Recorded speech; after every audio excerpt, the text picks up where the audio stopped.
Hi అండి, this is Archana Trilok officials. ఈరోజు అయితే పప్పు, చికెన్ ఫ్రై, వైట్ రైస్ చేస్తున్నాను అనమాట. కాయగూరలు అయితే తీసుకొని వచ్చినాడు ఈరోజే, అయిపోయినాయని చెప్తే. ఇప్పుడైతే పప్పుకి ఏమేమి ఇంగ్రీడియంట్స్ కావాలో చూపిస్తాను.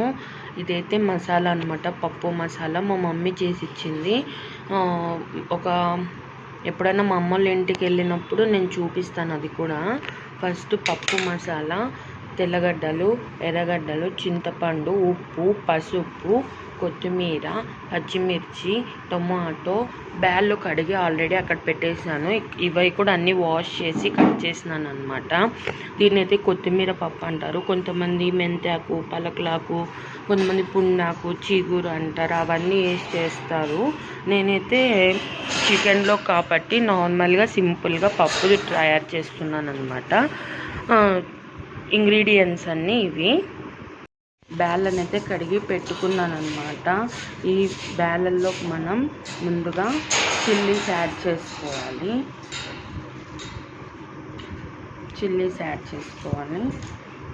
నెక్స్ట్ టొమాటో,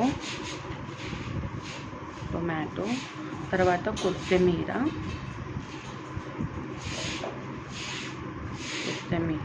కొత్తిమీర పప్పు కాబట్టి కొత్తిమీర ఎక్కువ ఉంటే బాగుంటుంది పప్పు అనేది.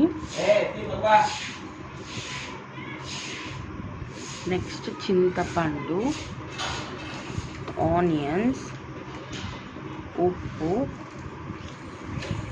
పసుపు, పప్పు మసాలా, తెల్లగడ్డలు అన్నమాట అన్నీ వేసి పెట్టేసుకున్నాను. దీంట్లోకి 3 గ్లాసెస్ ఆఫ్ వాటర్. గట్టిగానే ఉండాలి, మేమైతే గట్టిగా తింటాము. ఒకవేళ మీకు వాటర్ ఎన్ని సరిపోతాయో అన్ని వేసుకోండి. 3 గ్లాసెస్ ఆఫ్ వాటర్ అయితే వేసాను. దీంట్లోకి ఆయిల్ అన్నమాట. ఆయిల్ ఎందుకు వేస్తామంటే పొంగకోకుండా ఉండడానికి అన్నమాట. ఆయిల్ అయితే కొంచెం వేయండి, చాలా ఎక్కువ అవసరం లేదు. ఇలా ఆయిల్ అంతా వేసుకొని మూత పెట్టేసుకుందాం.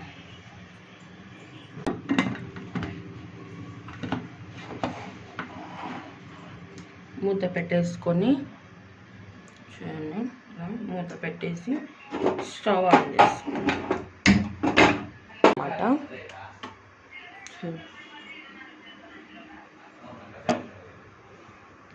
ఇప్పుడైతే చికెన్ ఫ్రై పెడుతున్నా. కొంచెం ప్యాన్ హీట్ కావాలి కాబట్టి అలా పెట్టాను. ఇంతకుముందే చికెన్ మొత్తం కడిగి పెట్టేసుకున్నాను అనమాట. ఒక 2-3 టైమ్స్ కడిగాను. ఇలా మంచిగా మనకి ఇదైన తర్వాత క్లీన్ చేసుకొని పెట్టుకోవాలి. ఇప్పుడు కొంచెం బాండ్లీ అయితే హీట్ అయ్యింది. దాంట్లోకి ఆయిల్ అనమాట కొద్దిగా వేసుకోండి, ఎందుకంటే చికెన్లో ఉంటుంది, కొవ్వు ఉంటుంది కాబట్టి ఆయిల్ అయితే కొంచెం, ఎందుకంటే బాండ్లీ కతుక్కోకున్నట్లు మాత్రమే వేయాలి. ఇప్పుడు మనం మంచిగా ఆయిల్లో వేసేయాలి. దీంట్లోకి కొంచెం సాల్ట్, కల్లుప్పే తీసుకోండి, అంటే రాళ్ళుప్పు అంటారు ఇక్కడ, కొంతమంది కల్లుప్పు అంటారు. కల్లుప్పే తీసుకోండి, బాగుంటుంది. కొంచెం ఉప్పు వేసి దీంట్లోకి పసుపు అన్నమాట. పసుపు ఎందుకు పసుపు ఉప్పు వేసి ఉడకపెట్టాలంటే అది నీస్ అంతా పోతుంది అన్నమాట. మనకి తినేటప్పుడు నీ స్మెల్ రాకోకున్నట్లు ఉంటుంది. ఇప్పుడు దీన్ని కలిపేసుకుందాం. హైలోనే పెట్టండి, చికెన్ వాటర్ అంతా రిలీజ్ అవుతుంది కాబట్టి మెత్తగా కుక్ అవుతుంది. వీడియో కోసం పప్పునైతే ఇటు సైడ్ పెట్టాను, చికెన్ అయితే ఇటు సైడ్ పెట్టాను, ఎందుకంటే అటుపక్క కెమెరా పెట్టుకోవడానికి లేదనమాట. అందుకే నేనైతే ఇటు సైడ్ పెట్టాను. ఇలా పసుపు ఉప్పు వేసి కొంచెం అలా కలుపుకుంటే సరిపోతుంది. చూడండి వాటర్ అంతా రిలీజ్ అయినాయి. వాటర్ అంతా రిలీజ్ అయిన తర్వాత అవి కొంచెం ఇమ్మరాలి. అంటే డ్రై ఫ్రై కదా, పప్పు చేస్తున్నా కాబట్టి డ్రై ఫ్రై కోసం వాటర్ అంతా ఇముక్కుపోయేలాగా మనం చేసుకోవాలన్నమాట.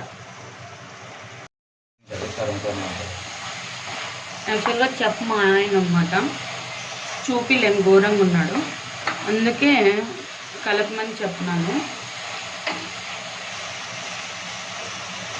చూడండి అప్పుడే ఆయిల్ అనేది రిలీజ్ అవుతుంది. నేను కొంచెమే 2 స్పూన్స్గా వేయలేదు ఆయిల్, కానీ ఎంతో వచ్చింది చూడండి.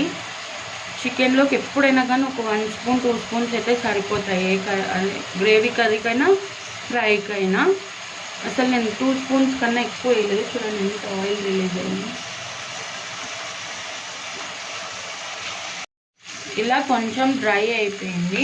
డ్రై అయిపోయిన దాంట్లో ఇందాక చూపించాను కదా మసాలా, ఆ మసాలానంతా యాడ్ చేసుకోవాలి. ఏం మసాలా ఎక్కువ వేయట్లేదు, జస్ట్ చిల్లీ, అల్లం, తెల్లగడ్డలు, కొంచెం జీలకర్ర, మిరియాలు అంతే. ఫ్రై చాలా బాగుంటుంది, ఇది ఒకసారి ట్రై చేయండి, బాగుంటుంది ఫ్రై. ఇప్పుడు స్మెల్ అయితే మంచిగా వస్తుంది, ఫ్లేవర్ అనేది మనం పచ్చిమిర్చి యాడ్ చేసేలోపే. ఇలా ఫ్రైని కలిపేసుకోవాలన్నమాట.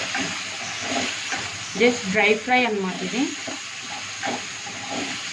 వెరైటీస్ అయితే చాలా వచ్చు చికెన్లో, చూపిస్తాను. ఎప్పుడు చికెన్ తెచ్చినా నేనైతే చికెన్ కర్రీస్ని వెరైటీగా చేయాలనుకుంటున్నా, అవన్నీ చూపిస్తాను. ఇలా స్లిమ్లో పెట్టేసుకోవాలి. ఇందాక మిరియాలు, కొంచెం జీలకర్ర, గరం మసాలా, చికెన్ మసాలా అన్నీ యాడ్ చేసి దీన్ని కూడా కొంచెం అలా దంచుకున్నాను అనమాట. అంటే మిరియాలు జీలకర్ర దంచుకోవాలి కాబట్టి దాంతోపాటు దీన్ని కానీ దంచుకున్నాను. ఆ మసాలాని లాస్ట్లో యాడ్ చేద్దాము. ఇప్పుడైతే కొంచెం అది ఉప్పు, పచ్చిమిర్చి అవన్నీ కొంచెం దాంట్లో ఇంకాలని, అంటే ఫ్లేవర్ రావాలి పీస్కి అని నేను ఇలా పెట్టేసి కొద్దిసేపు అలానే పెట్టేస్తాను. మూత వేయద్దండి చికెన్కి, ఫ్రై చేసినప్పుడు ఎప్పుడు మూత తెరిచే చేయండి, బాగుంటుంది.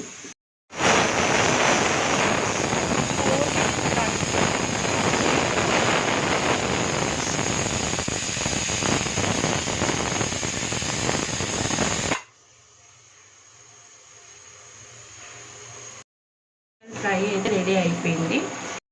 దీంట్లోకి ఇందాక నేను చెప్పాను కదా మసాలా యాడ్ చేసుకోవాలని, ఆ మసాలాని వేసేసుకోవడం.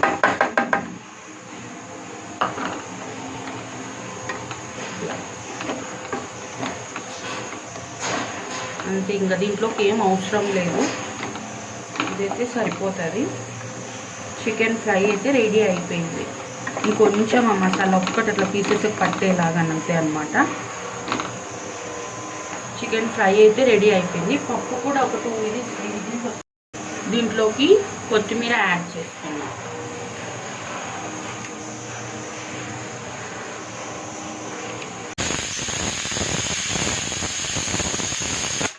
యమ్మీ అండ్ చికెన్ ఫ్రై రెడీ.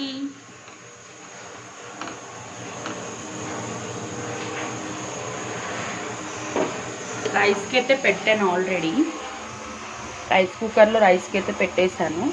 ఒక పక్క రైస్ అయిపోతూ ఉంది, ఒక పక్క పప్పు రెడీ అవుతుంది, ఒక పక్క చికెన్ ఫ్రై రెడీ అయిపోయింది. పప్పు అయితే రెడీ అయిపోయింది, నామేసి తర్వాత అయితే పెట్టేసినాను అనమాట. యమ్మీ అండ్ పప్పు రెడీ. అయితే నా సండేని ఎలా ఎంజాయ్ చేస్తున్నాను, మీరు ఎలా ఎంజాయ్ చేస్తున్నారో నాకు కామెంట్ చేయండి. రైస్, పప్పు, చికెన్. మా వీడియో మీకు నచ్చినట్టయితే లైక్, షేర్ అండ్ సబ్స్క్రైబ్ చేసుకోండి ఫ్రెండ్స్.